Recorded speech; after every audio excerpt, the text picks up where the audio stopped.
le costará tanto a tantos aceptar la realidad? En todo el mundo, las carreteras son espacios públicos. En el Perú, no. En nuestro país, hasta hace poco, decenas de carreteras estuvieron bloqueadas. En ellas, en plenos bloqueos, se cobraban cupos para no atentar contra los choferes y pasajeros atrapados en los bloqueos y para no dañar sus vehículos. En La Libertad, un chofer que se negó a pagar un cupo murió de un balazo disparado por un chantajista. El camión de otro chofer que tomó una ruta alterna para evadir el bloqueo de la carretera panamericana fue quemado por delincuentes extorsionadores.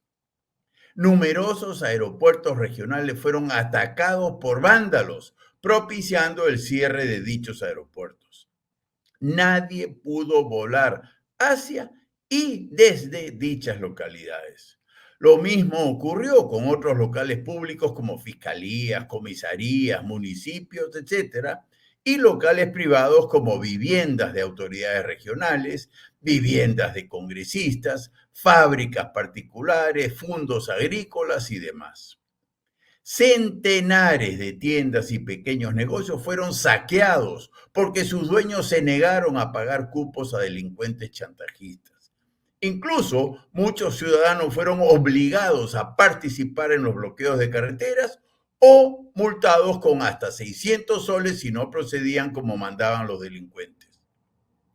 Como no podía ser de otra forma, en muchas ciudades y pueblos del país hubo escasez de alimentos, combustibles, medicamentos, oxígeno medicinal. Todo se paralizó. Los animales en las granjas y establos se murieron por falta de alimentos. Los hoteles vacíos. Crisis total. ¿Protesta social reivindicativa o secuestro delincuencial extorsivo? ¿Qué fue lo que pasó? Claramente lo segundo. La liberación de Pedro Castillo, la Asamblea Constituyente, la nueva Constitución, incluso la renuncia de Dina Boluarte, todos fueron cuentos que esgrimían aquellos que ganaban con el caos y la anarquía. Narcotraficantes, mineros ilegales, delincuentes extorsionadores, políticos y empresarios corruptos y demás. Lo que vivimos en aquel entonces no tuvo nada de protesta social reivindicativa. Efectivamente, nadie protestó por falta de agua, salud, educación o seguridad. Nadie protestó por aumentos salariales o mejores condiciones laborales. Nadie protestó por la corrupción en el Estado o por el fracaso del proceso de regionalización del país. Nadie. Más bien, lo que sí hubo fue una clamorosa falta de información. ¿Quién lideró a los manifestantes?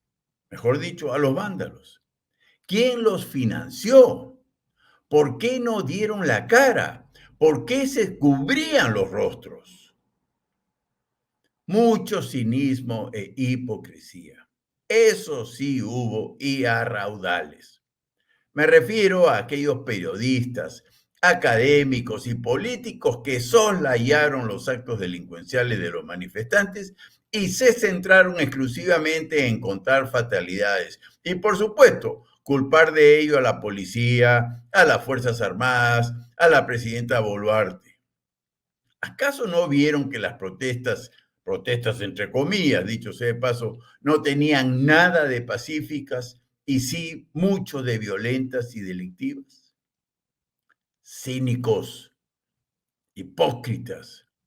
Fueron ellos los que no dieron la cara, los que tiraron la piedra y escondieron la mano, los responsables directos de los muertos y heridos de aquellos días terribles.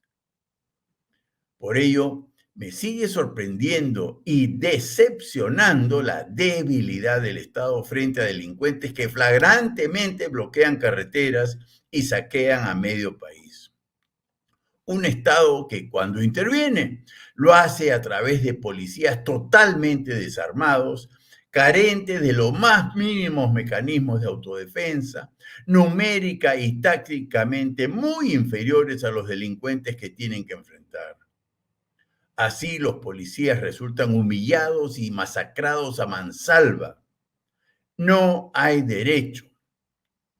Ahora bien, el problema es que lo que vendrá a futuro será mucho peor. Anarquía a la vista. Ante la clamorosa falta de Estado, la ciudadanía desesperada va a tomar al toro por las astas.